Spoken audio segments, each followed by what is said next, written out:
Le ministre de l'Éducation nationale et de la formation professionnelle, son Excellence M. Moustapha Mohamed Mahmoud, et la représentante de l'UNICEF, Mme Beate Dastel, ont co-dirigé les travaux d'une réunion de présentation du schéma directeur de l'éducation et de la formation 2021-2035.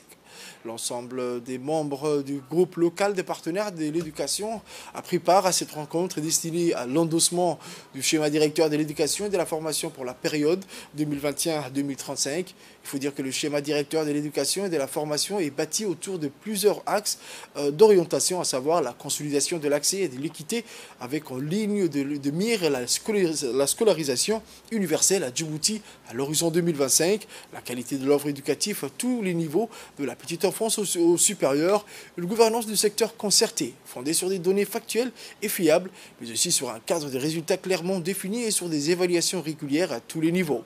À l'issue des échanges, les membres du groupe local des partenaires de l'éducation, les ministères partenaires, mais aussi les organisations de la société civile et les associations des parents d'élèves ont endossé par la signature du schéma directeur de l'éducation et de la formation 2021-2035. Cette réunion vient clôturer une année très riche tant en matière de planification de la politique sectorielle avec la validation du schéma directeur 2021 à 2035 et la participation de haut niveau au sommet sur la transformation de l'éducation organisée par les Nations Unies en septembre 2022.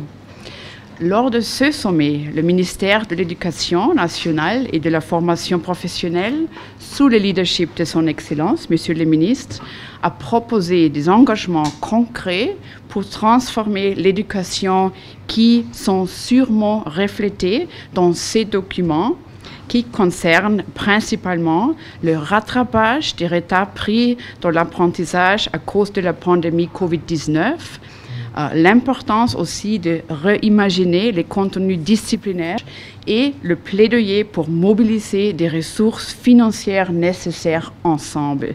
Permettez-moi ici de vous rendre hommage pour cette participation importante. Pour sa part, dans un discours prononcé à cette occasion, le ministre a souligné que ce schéma directeur a été élaboré sur la base d'une large concertation avec l'ensemble des partenaires du groupe local, des partenaires de l'éducation ainsi que les acteurs du système éducatif. On écoute le ministre. L'éducation est considérée à Djibouti comme l'un des socles fondamentaux du développement durable du pays, de la promotion sociale et de la lutte contre le chômage.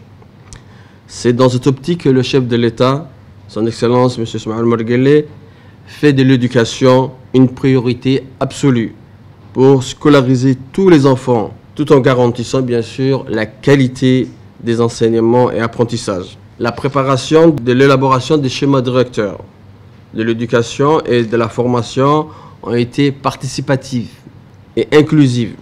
Tous les acteurs du système, les enseignants, les parents d'élèves, la société civile, et les trois cadres de trois ministères ainsi que les partenaires de l'éducation ont contribué à sa conception. À cet effet, les différentes versions provisoires ont été régulièrement partagées avec l'ensemble du groupe pour recueillir les inputs afin d'enrichir le document final. J'ai saisi cette opportunité pour remercier tous les membres du groupe local des partenaires de l'éducation au niveau technique qui ont apporté leur riche expérience pour faire de ce schéma directeur un document stratégique, complet, qui apporte des réponses complexes et multidimensionnelles aux défis du secteur de l'éducation. Car ce dernier est un système qui fonctionne comme un tout et non pas de manière isolée.